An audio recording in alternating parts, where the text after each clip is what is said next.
Welcome to the Quantum Biology Collective podcast, where we break down the practical strategies of this emerging science, starting with healthy light habits and going wherever the quantum superhighway takes us.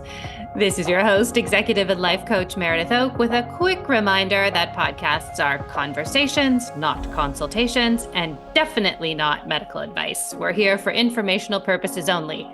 To follow up with our amazing guests, please do check out the show notes, and to stay in the loop with the QBC podcast, join our email list, also linked in the show notes.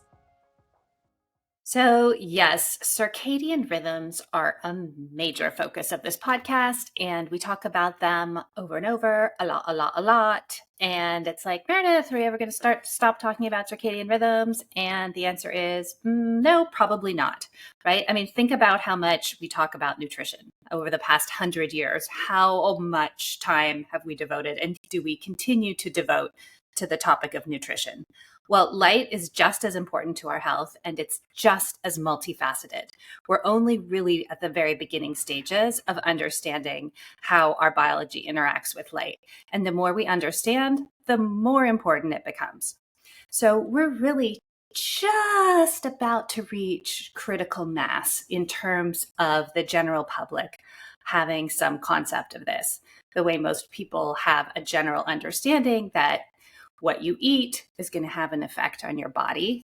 We're just starting to understand that the kind of light you put your body in is also going to have an effect on your health.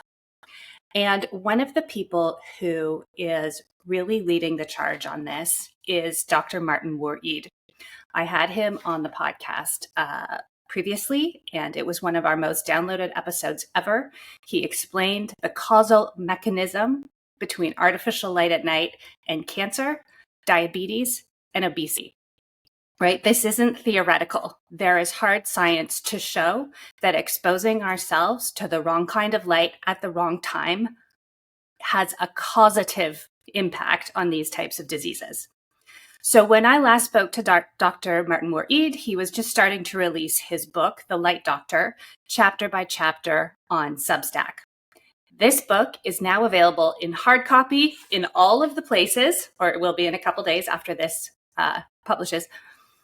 You can buy it on Amazon. You can buy it at the bookstore. You can order it wherever you like to order your books. And this is a moment that we can seize to really, really move the needle on this.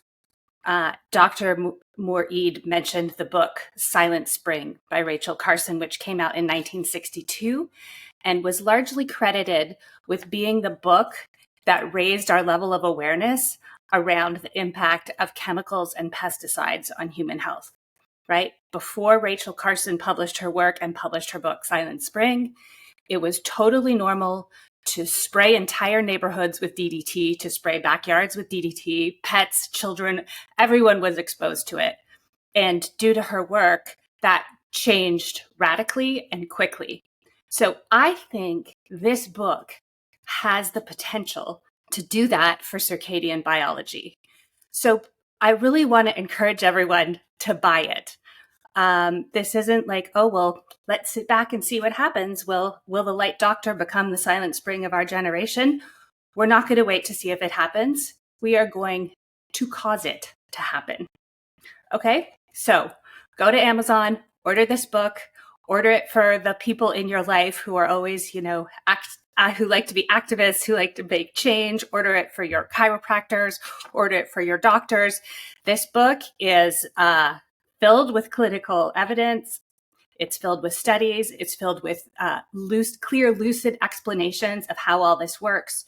And Dr. Martin Moore-Ede has an impeccable resume. He was a professor at Harvard for many years and was part of the team that discovered the suprachiasmatic nucleus, which is a key component to understanding why circadian disruption is so profoundly harmful to human health.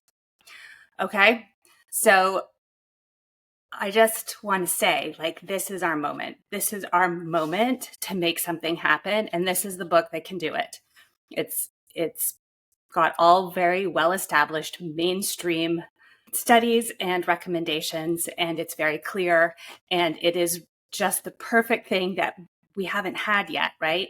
that we can give to somebody who is in a position to be making decisions about what kind of lights go into our children's school, or what kind of light goes into our hospitals, or how much screen time young children are going to be required. Anybody in a decision-making capacity like this, order this book, give it to them. Okay, this is it. This is the moment. So I just want to say a little bit more about Dr. Martin Moore-Ede. He's been a leading expert in circadian clocks for over 40 years. He was a professor at Harvard, as I mentioned, from 1975 to 1998. And in this book, he exposes how the epidemic of obesity, diabetes, heart disease, and cancer has been caused by the poor design and misuse of electric lights, and I would add screens. Okay, so this could be the book that raises the alarm on CRD, circadian rhythm disruption. This could be the book that makes it easier for us to have conversations with everybody, and not just people who listen to this podcast and are on the little corner of the internet that's interested in this kind of thing. All right, so that's my spiel. It's kind of long, but I really feel super strongly about this, that we have a real opportunity here, and this could be just the moment to take this out of the fringes and into the mainstream. And I know so many of you feel really, really, really strongly about that and would love to see that happen. So I call on you all to go to Amazon.com and put in Light Doctor, and the book will come up and you can click order. While you're at it, you can also visit our brand partner, bondcharge.com. While we are still surrounded by electric lights and screens at night, it is a great idea to have some blue blocking glasses. Use the code QBC to receive 15% off from our partners at BondCharge. And if you are a health and wellness professional and you want to do a deep dive into the science of light and get really, really clear on how it affects human biology at the subatomic level, most of the science, including this book, looks at the circadian level, and our partner organization, the Institute of Applied Quantum Biology, has a certification for health and wellness professionals that goes deep, deep into that. So if you're interested, we are accepting applications for the September cohort, and you can go to quantumbiologycollective.com to find the application form. All right, everybody, enjoy episode number 2 with Dr. Martin Moore-Ede, and I'll see you on the other side. Dr. Martin Moore-Ede, welcome back to the Quantum Biology Collective podcast. Good to be back with you, Meredith. Yeah, so I'm really excited to dive in. If anyone's listening to this and you haven't listened to my previous interview with Dr. Moore-Ede, I highly suggest going to do that. We got into his origin story as a circadian researcher, his years at Harvard, and all kinds of really interesting stuff. So we're going to jump in a little later this time, but I do encourage everyone to go back and listen to that episode.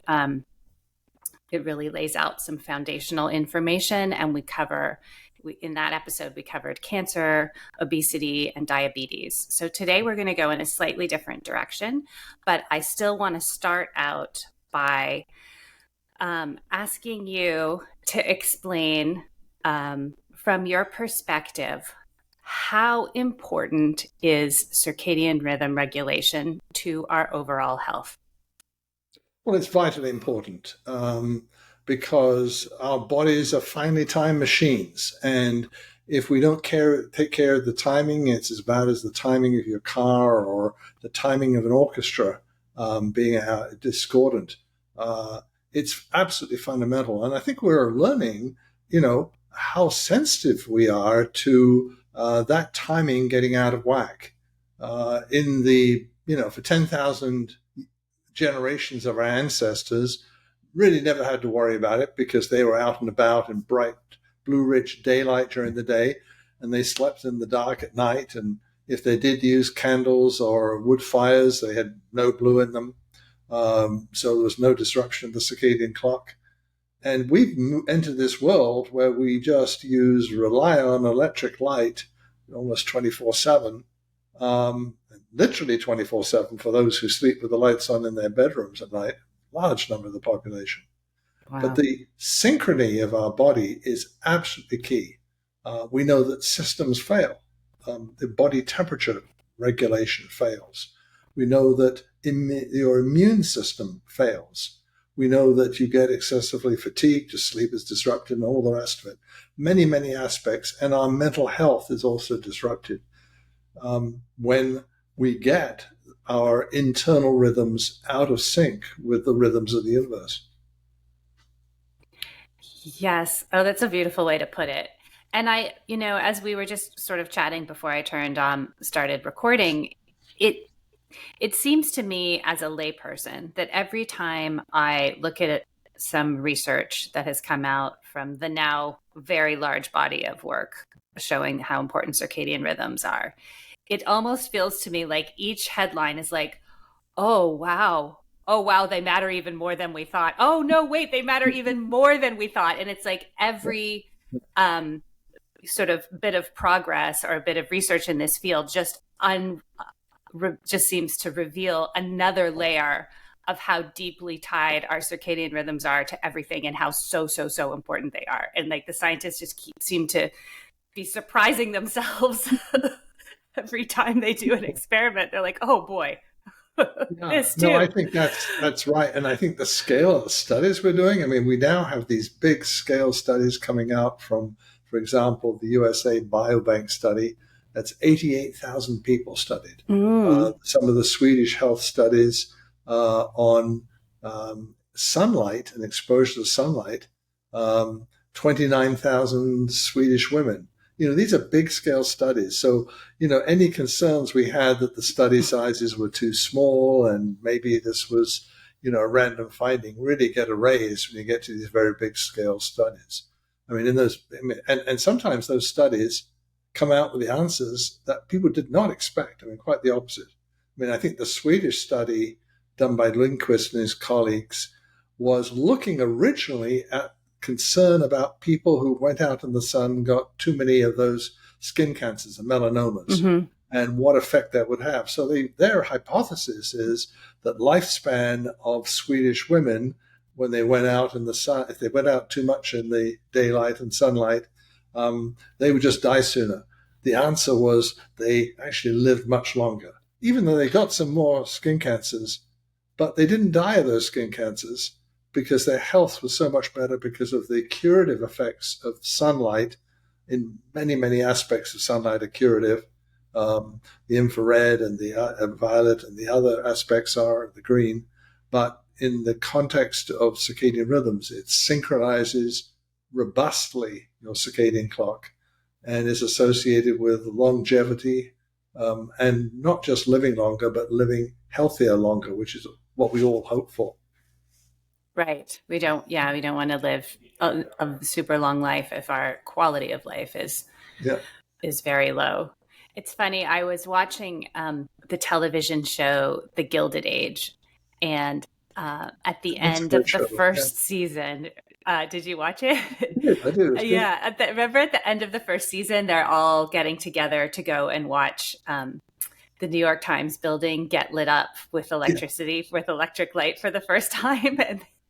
And it was such a powerful moment for society at that time to be able to light up the building at night to that extent. Except all I could think of was the chapter in your book of Edison's cancer epidemic. And that's when cancer added another layer to that moment.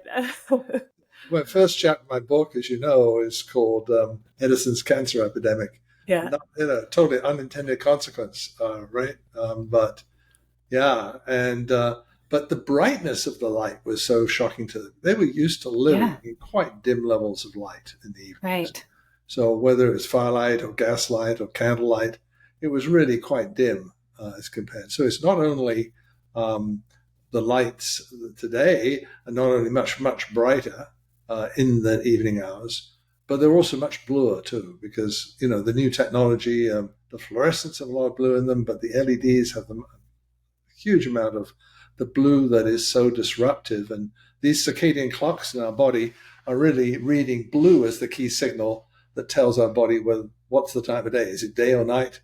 Is it blue or is it not blue? And we're just messing that signal up when we use these blue-rich LEDs, which are basically the only thing available on the store shelves today. Yeah, I mean, unless you're very, very intentional about it, you're exposed to blue light at night just by turning on a light switch in your home or turning a lamp on in your home. So, just to break it down a little bit further. So when we think about regulated circadian rhythms, I think a lot of us tend to think like, oh, I'm going to think about my circadian rhythm when I'm jet lagged. I have to travel across time zones, and that's kind of it. Maybe when the clocks change, that's kind of it. But as I've started to understand the importance of circadian rhythm, what I've realized is there's like there's sort of like the sleep wake cycle, but all of the cascade effects that come out of that, right? Like the melatonin, the autophagy, all of the different things that are affected that are accepted as being very important to our health, but aren't necessarily being traced back to the light. So could you just sort of explain to us a little bit more sort of the many, many layers that are happening when we are circadian regulated versus not? Well, first of all, the light signal is a signal that's coming in through the eyes. Daylight or sunlight or electric light is composed of multiple different color wavelengths. We really only see it when the light is diffracted by raindrops in the sky and we see a rainbow, or the light falls on a prism. But actually, what's entering the eye is not white light. It is all these different colors of the rainbow, which our brains meld together and interpret as white. What matters is the composition of those wavelengths, and so we go from all the way from 380 in the violet all the way up to 780 in the deep red before you go into infrared, and the different colors have different wavelengths to them. So the receptors in our eyes are actually blue detectors that are involved in the circadian clocks. It's a photopigment called melanopsin in the eye, which detects a 480 nanometer blue light. That's its peak sensitivity. And that is, what color is that? That's sky blue light. It's not royal blue, it's not indigo, it's not aqua, but it's a sky blue color, the natural sky blue color, which is very interesting. But the origin of that, going back, is actually even more interesting, because that blue color is the only color that penetrates the ocean depths. So when life began, all they saw in the early life forms was blue during the day and blackness at night, no blue at night. That's all they saw, because all the other colors of the rainbow are absorbed by seawater. Anyway, that color is triggering this photoreceptor in the back of the eye.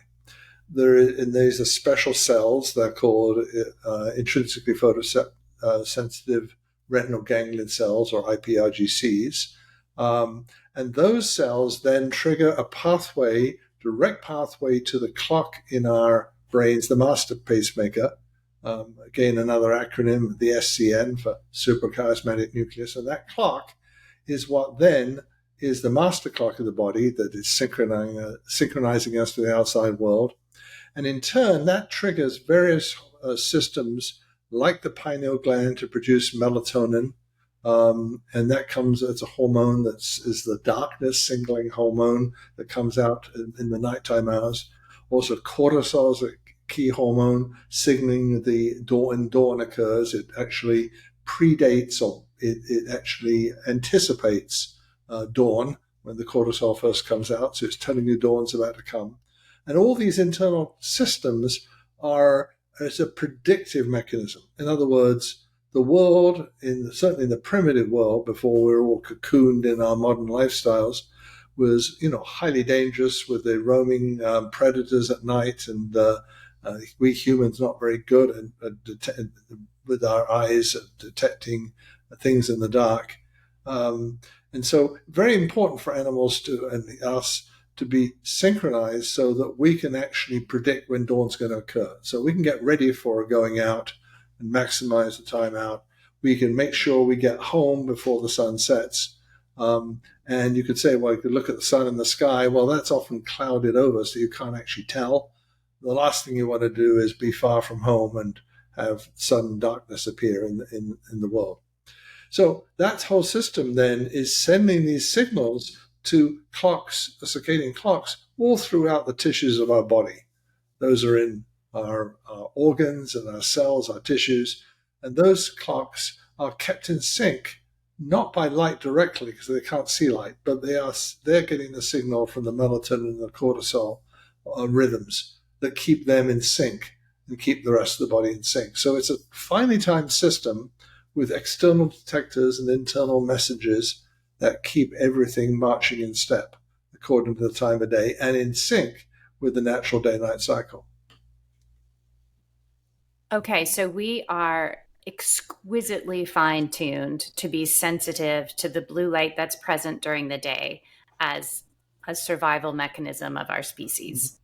And we currently have created lighting systems, screens, light bulbs, all of it, that inadvertently mimic that blue light that should only be present during the day. And so we're stimulating all of these responses in our body that we're not supposed to be having at night, thereby stopping the things that are supposed to be happening at night. Right. Yeah, night. Night is a time for not only sleep but also for the restorative features of the body. Mm-hmm. So melatonin is something that helps trigger restorative actions of the body. Growth hormone coming out in the evening hours, for example, it's when it comes out early in the sleep period. All those systems of the body are now repairing the cells. Our brains are processing the information of the day as we dream and sleep. And we have a well-organized system that enables us to be fully functional during the day. It's like repairing the turf after a tennis match or a football game, right? You need a rest. You couldn't continuously use the field, otherwise it would be in a really rough shape. The same way our bodies need to be repaired and replenished and renewed and strengthened for the day ahead. Right. And so when we don't understand and we behave out of sync with the natural light cycles and darkness signals that we're supposed to be receiving. We went into a lot of depth in this last time, but let's just quickly talk about cancer, obesity, diabetes, those kinds of things. And then I want to talk about what it means for our mental health. But, I know that in that chapter in your book, Edison's Cancer Epidemic, the relationship between disrupted circadian rhythms and particularly breast cancer, I think it was very, very strong. So just explain what's happening there. How is having a bright light bulb on in our bedroom before we go to sleep and maybe while we're sleeping, how is that so detrimental to our physical health? Well, what's happening is that the cancer cells thrive when the body is not in sync, when you get this internal disharmony, when we get this what's called circadian disruption of the circadian system. But also the protective mechanism of melatonin is lost. So as I said, we talked about melatonin is a hormone that comes out in the late evening hours, peaks around 2 o'clock in the morning and goes down again before we awake. And that melatonin has huge suppressive effects on cancer cells. It's part of its other action, has many restorative effects, but on cancer cells, it suppresses their growth. And really the classic experiment there is you can grow breast cancer tissue in rats, human breast cancer, and plant them on the skin of rats, and you can see the tumors grow. And the rats the tumors will grow much faster if there's blue rich light during the nighttime hours, and they're not in the dark at night. But if they're dark at night, the tumors grow much slower. But the classic experiment was to have nurses who are working the night shift either sit in a pitch dark room so their melatonin levels came up normally, weren't suppressed at all, and take blood samples from them. Or sit in a room that's brightly lit and take blood samples from them. In the brightly lit room, their melatonin was suppressed way down, very little, low levels of melatonin in the blood. Ship those samples of melatonin-rich and melatonin-depleted blood down to the laboratory where they're doing the rat studies, infuse that into the rats, and lo and behold, when the melatonin was rich coming from the women, the breast cancer cells didn't grow. When the tissue was infused and the rats were infused with blood from the women who were in bright light, and hence the melatonin are low, much more rapid growth in breast cancer tissue. So that's a classic experiment showing the role of melatonin as one of the key signals in this process. So it's a big issue, and we know that, for example, women who don't see electric light rarely get breast cancer. It was a very rare disease before Edison invented the light bulb. We know that women who are in non-electrified part of the world, and there are quite a few million people in that state, don't get breast cancer or very rarely get it. And we also know that women who are blind from an early age rarely get breast cancer. So you could say it was, maybe in Africa where there's no electricity, there's other things, fewer chemicals in the environment, whatever you want to say. But now you're faced with women who are blind in living in exactly the same world as other women. That becomes a pretty conclusive finding. And we know that women who are working night shifts have 50% greater breast cancer rates. And we know that women who sleep in the dark at night have higher breast cancer rates. So all this is actually getting a pretty clear story now, and can probably account for quite a large number of the breast cancer cases. Maybe as much as half of the breast cancer cases in the world can be accounted by exposure to light. And you could say well, how is this? Breast cancer, by the way, has been growing very rapidly over the last few years. In about 2000, it was steadily creeping up. The rate, this is the incident rate, the number of new diagnoses was gradually creeping up. And then suddenly around 2016, the ramp went way up steeper.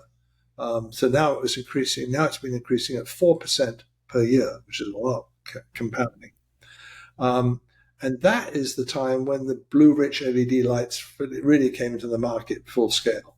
So that you could say is a coincidence, but the whole story together does make you wonder a lot. And as you said, earlier, the shame is this is so easily fixable.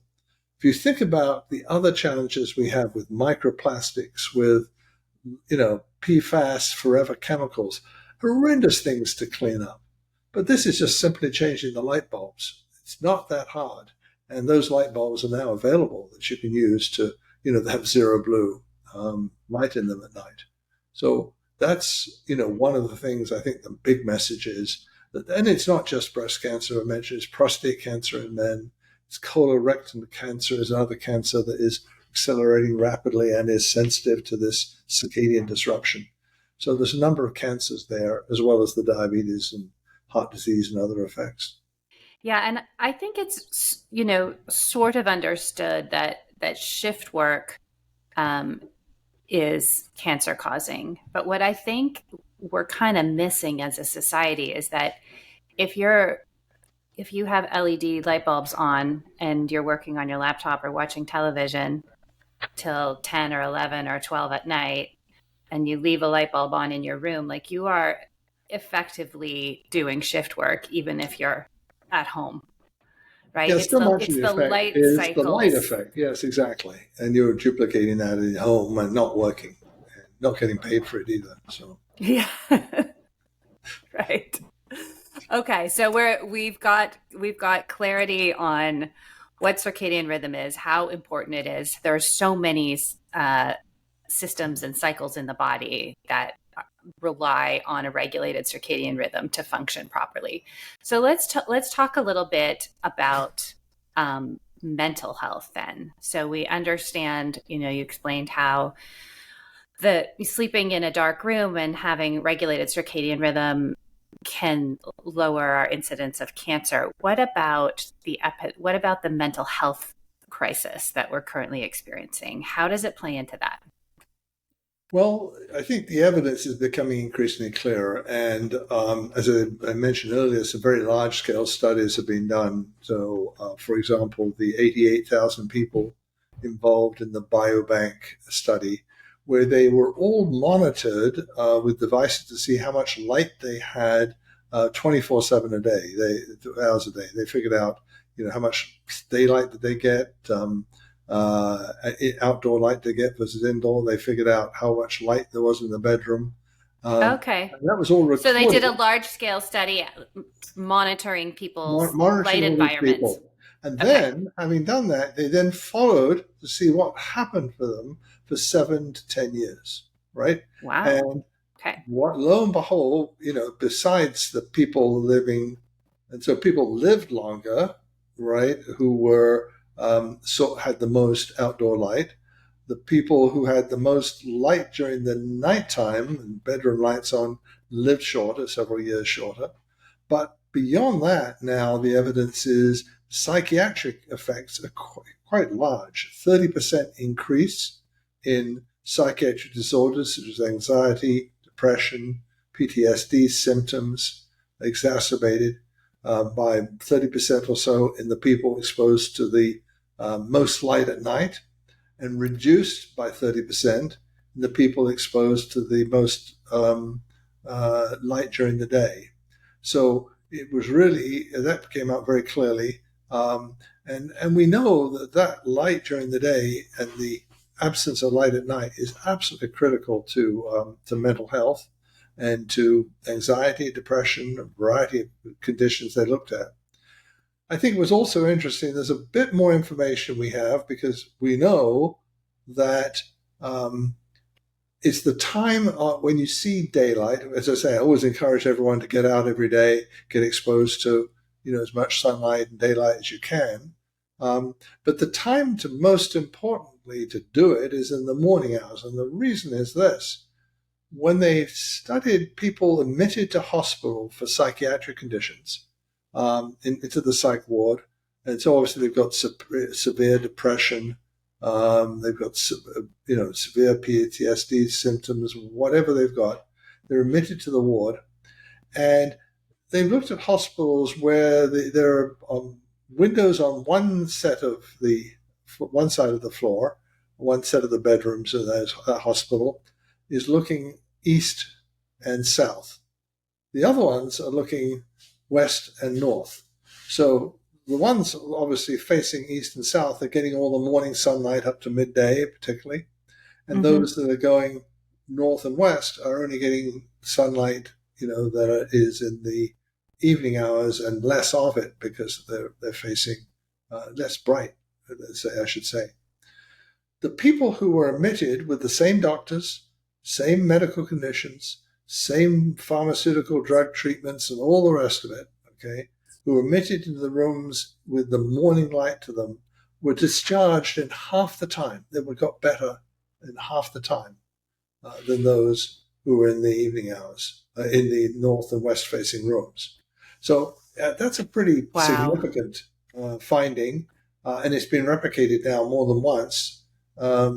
And it does tell you that this effect of light is critical, and it's also the time of day is quite important also that you get out. So get out in the morning hours, get exposed. I always go out for a walk in the mornings, and rain or shine. You can always put a raincoat on. Snowing, hey, put on the boots.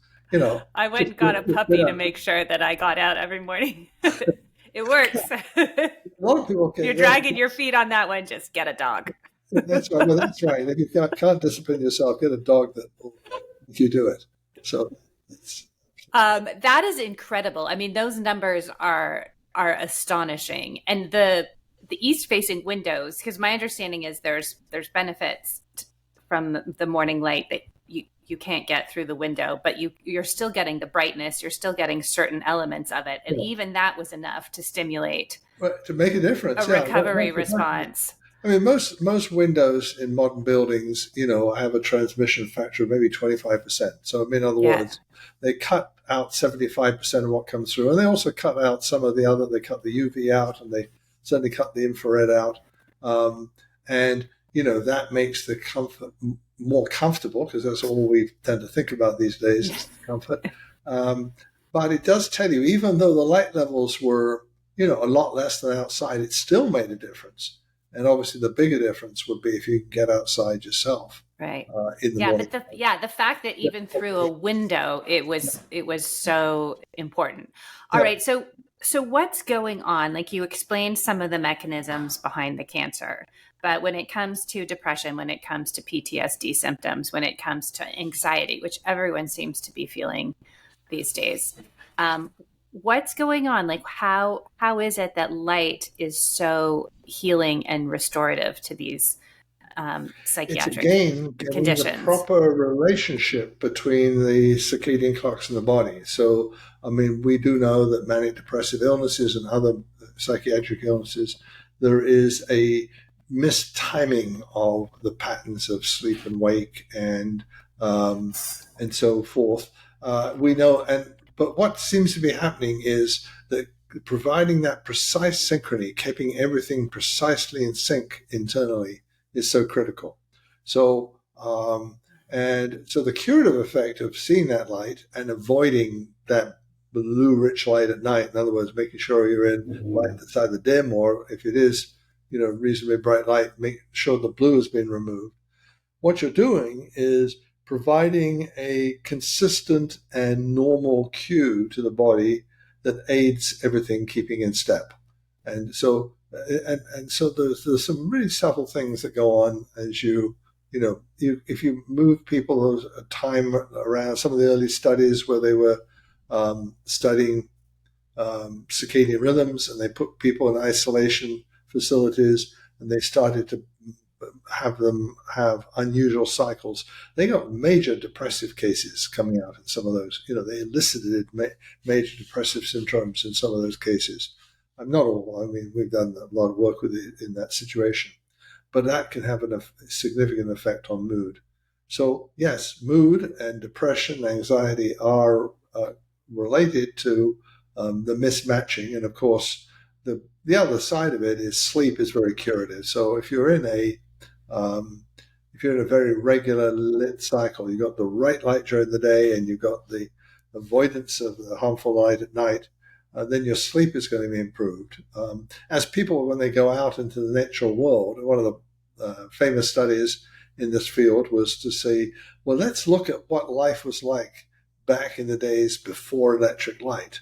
So they took groups of campers from the University of Colorado, Boulder, and they sent them out into the wilderness, off the beaten track in the Colorado Rockies, with no cell phones, no flashlights, nothing electric at all, right? They could build campfires because they got no blue in the campfires, as I mentioned, and they could do that, but they couldn't have any electronics, anything that would produce light. And they found that all these people were sleeping in a much more reliable way, sometimes sleeping quite a bit longer than they normally would.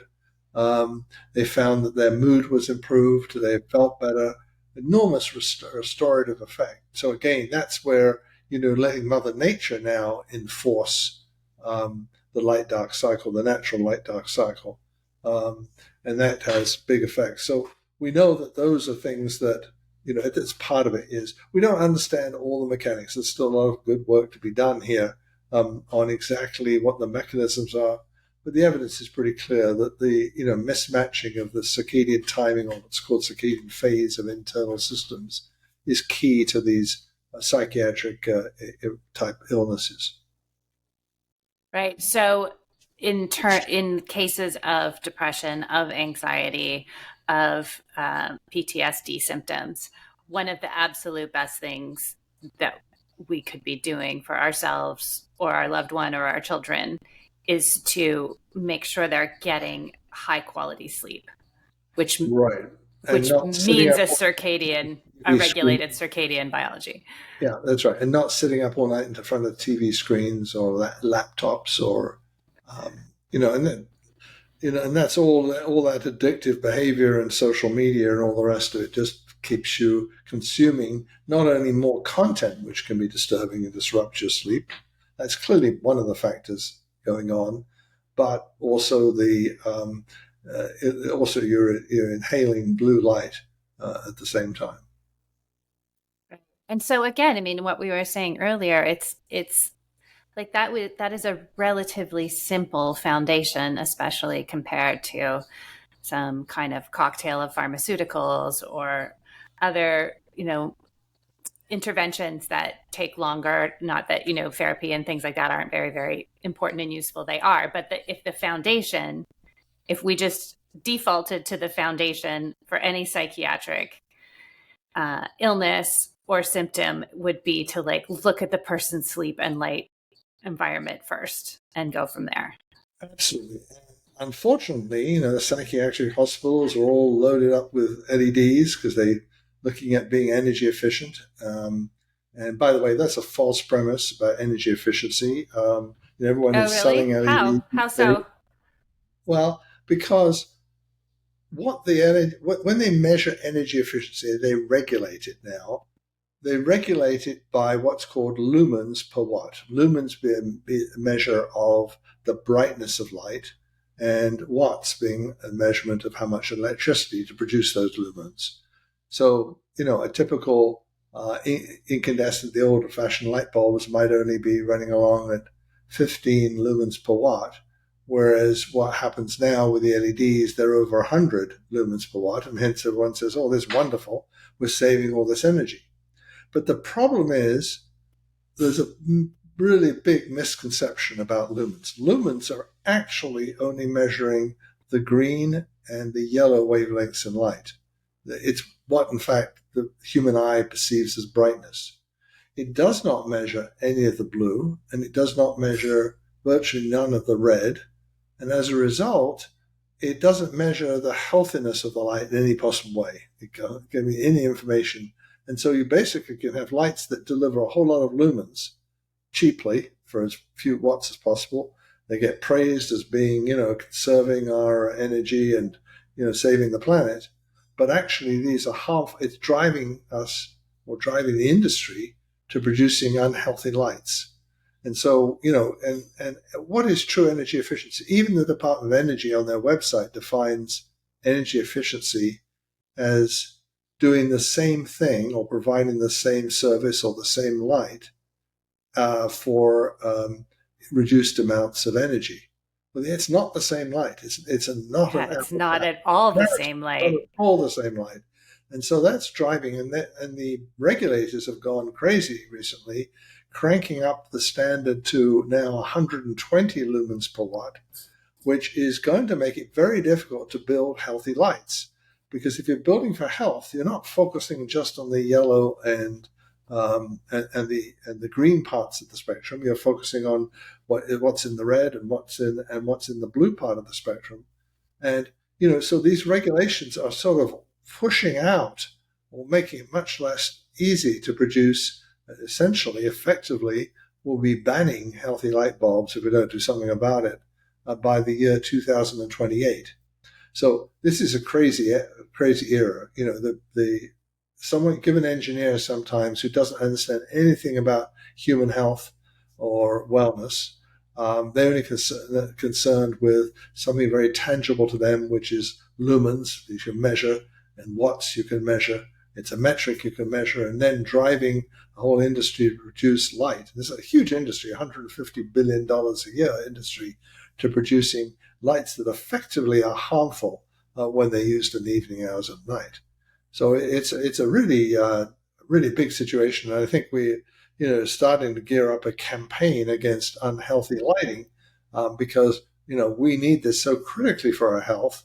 We need it for our mental health. We're contributing to the epidemics of psychiatric illness and anxiety, depression, PTSD. We're contributing to the epidemics of cancer, breast cancer, colon cancer, prostate cancer, and diabetes and obesity, all of which are rising. And we're doing this in the name of energy conservation and climate change and being positive in this arena. without realizing the harm done by a false metric. So I can go on and on about this Yeah. topic, but you can already gather Well, that yeah, I it's mean, really it's fascinating really, to have a it's, metric that's driving the mhm. wrong lights at the wrong time. Yeah, it's crazy. It's almost like saying, okay, we need you to produce like this energy bar, and it needs to have we make it as cheap as possible with as much sugar as possible, and everyone's in a race to make like Yeah. Now, the if you want to do energy bars by how much energy you give, how much sugar they give you, right, and how cheap it produced, absolutely be the same thing. And oh my gosh, now we're going to insist those energy bars really to sell them. They have to be, providing energy and not having any consequence of the effect on diabetes or anything else and obesity. Yeah. I Yeah, mean, no, that is it's the literally same. where we are with light. I Same, feel like we're with light. I think it was maybe 15 or 20 years ago, there was kind of a documentary came out, or there was some sort of kind of revolution in our society against all of the sugar and fake sugar that is in so many of our foods that we don't even think about. And all of the parents got the soda machines out of the schools, and there was just a real sugar kind of consciousness raising. And because up to that point, it was like just put as much sugar in everything as you can and make it taste better. And it's reminding me the way you're talking about the lighting industry, right? It's just like the concept that there's any biological impact of these products is not even a consideration. Well, it's junk light is like junk food, right? In other words, it may taste good or may look good, but it's really harmful. And we're producing more and more junk food and producing more and more junk light. Um, and this is really, you're heading totally in the wrong direction with this. Now, it may be cheap and it may be plentiful and it may be soothing or pleasant in the short term, but it has, disastrous effects on our health and well-being. Yeah. And we don't even, it's not even really, it's not part of the conversation, at least in those circles. No. I was interviewing the founder of a company who they're making a circadian friendly computer. So they have a tablet version ready. And they were talking about how, it's taken them 6 years to get their first product to market. And part of it is, they in the tech world, like nobody is designing from the point of view of how is this going to affect the health of the people who use it. So they have nothing working in their favor, from the supply chains to everything. They've had to just start from zero. And it sounds to me like you're having a similar experience in the lighting industry, where if you want to create a product that starts from the perspective of how is this going to impact the health of the people who use it, it's almost like everything is working against you. Yeah, it's very challenging. Now, talking about, there are, besides the lights that are being coming out now with the zero blue at night and the max blue during the day, there are also screens that are being developed too. So all those are being tried to develop, but it's a big challenge to break through, because most of the industry is heading down the direction of maximizing lumens per watt and cheapness. It's sort of cheap and bright. Right. Like fake jewelry in a sense. But it's basically, they're heading down that route.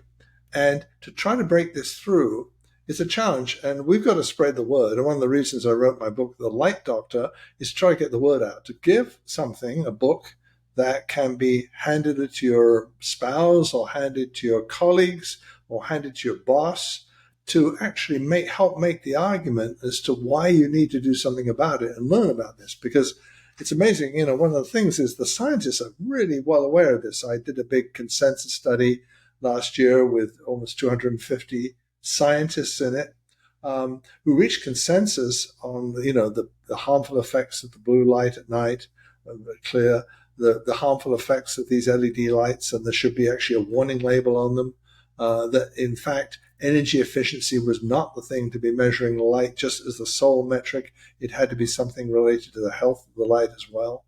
So the scientists are totally in agreement here. The science is robust enough now to know very clearly, what the big messages are. There's still lots of details for scientists to work on, but the big message is there. But the general public just doesn't understand it. And that's because someone pointed out, scientists only speak to each other. They don't really talk to their neighbor over the fence about this. And so no one knows about it. And it's amazing. And so podcasts like yours are helping get the word out. And, but we've got to, start speaking loudly and getting the word out, just like, when, the quite a number of years ago now, I guess, but Rachel Carson, the book about DDT, Silent Spring, was getting the word out about the harmful effects of DDT. It was a wonderful substance. It was a miracle. In fact, the inventor of DDT got a Nobel Prize for the invention, right? So that shows, they've been in the same way that the inventor of the blue-rich LED got a Nobel Prize. So people who make these things that are harmful get Nobel Prizes because they solve an apparent problem but cause a devastation behind them. Now DDT is totally banned, and we need to move towards banning blue-rich lights in the nighttime hours because of the health impact. And it's health impact not just for humans, but it's a health impact for the world around us, the 8.7 million other species on the planet. Because it's one thing about lighting your home, mostly what we've been talking about, or lighting your workplace, but also that light spills out because it's cheap and plentiful to illuminate our buildings, illuminate our gardens, illuminate, lights from a major city can be seen from 50 miles away. And that is so disorienting, and it's leading to large loss of life of populations of birds and insects and all sorts of other species because of what we're doing. So it's a bigger problem than just the, what light bulb you screw into your bedroom. You certainly need to do that. But we, as I say in the book, The Light Doctor, I also talk about some of those environmental impacts. Yes. Yeah. And so at a societal level, we need to kick up a fuss. Right. We need to, I'm thinking back to the moms who got the soda machines out of the elementary schools. And we need to do similar things with light bulbs. And you need to be educated too, because I think there was a big movement. Some information happened about people getting concerned about streetlights, and the ordinances passed in certain cities and towns about getting rid of, high CCT. That's the color temperature of the street light. Unfortunately, the campaign was reasonably effective, but they weren't armed with the facts. Scientifically, they didn't know what they were talking about. Because it's not the color of the light that matters, or the perceived color, or the color temperatures, CCT of the light. It's actually the blue content of the light that is the most important thing. And certainly, there are now smarter ordinances in Hawaii. They've got an ordinance now that is banning outdoor lights that have any blue in them at all. Oh, wonderful. And so that's an interesting step. Nantucket's passed an ordinance. Unfortunately, it's about CCT more than blue. But there are, those types of things going on. But there are some movements getting started that are they just really, need more, again, giving them more scientifically accurate ways to distinguish what's going to be effective or not. Because you get a movement, you want to make sure you're putting in place that is something that is going to be effective. Right. Well, and as you mentioned, I think this is where your book is going to be so, so important. So when we spoke last time, it was available on Substack, and it's now available in hard copy. So Amazon, bookstores. Do you have a copy there? So it's called The Light Doctor by Dr. Martin Moore-Ede. Yeah, I have a copy of the book here, right? The Light Doctor. It's full of color illustrations, by the way, so that, because part of talking about light is to actually make really clear, for example, what lumens are, right? You got to understand it's all, as we talked about, the green and the yellow, and very little red, very little blue. So it's packed with full illustrations, and it tells you the health issues, but also talks about the solutions and how they're developed, and now talks about the practical things, what to do about your own home and workplace, what to do about outdoor lighting, But it's a sort of a practical guide so that you can actually specify because if you tell a lighting engineer or lighting designer or your architect you want circadian lighting, any number of manufacturers say, "Oh, I've got circadian lighting." Yeah, no problem. Yeah, I got No that. problem. It dims. You know, It dims. pass it off. It has a Pass it dimmer. off. It's fine. You need to have the spec locks. You need to know it Yeah. needs to be less than 2% blue content at the nighttime hours, more than 20% during the day. Those are the sort of things this book is, and it gives you then, and it has also got references to all this science, hundreds of references to the science in the back. So anybody who wants to say, okay, that's interesting, I want to learn more, there's a route to do it. So yeah, it's a Light Doctor, and it's available on Amazon. It's available pre-ordering right now, and it is also going to be in the bookstores after July 1.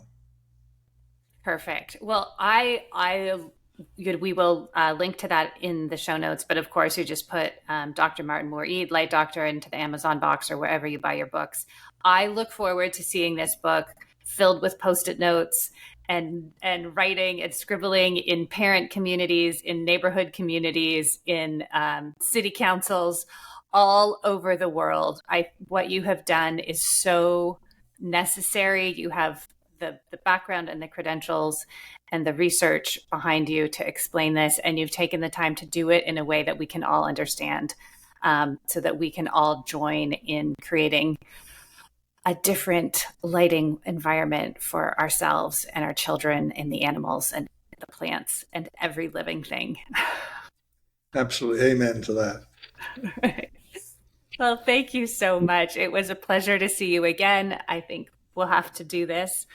We'll have to have you back on, and hopefully you can come back on and we'll talk about all the grassroots movements that are getting junk light out of our environment. Thank you, Meredith. Thank you. Woohoo! You made it to the end of another episode. Thank you so much for joining us on this exploratory adventure into new realms. Your energy and support are building a different world, and I am so grateful to be on this journey with you. Take care, and thanks.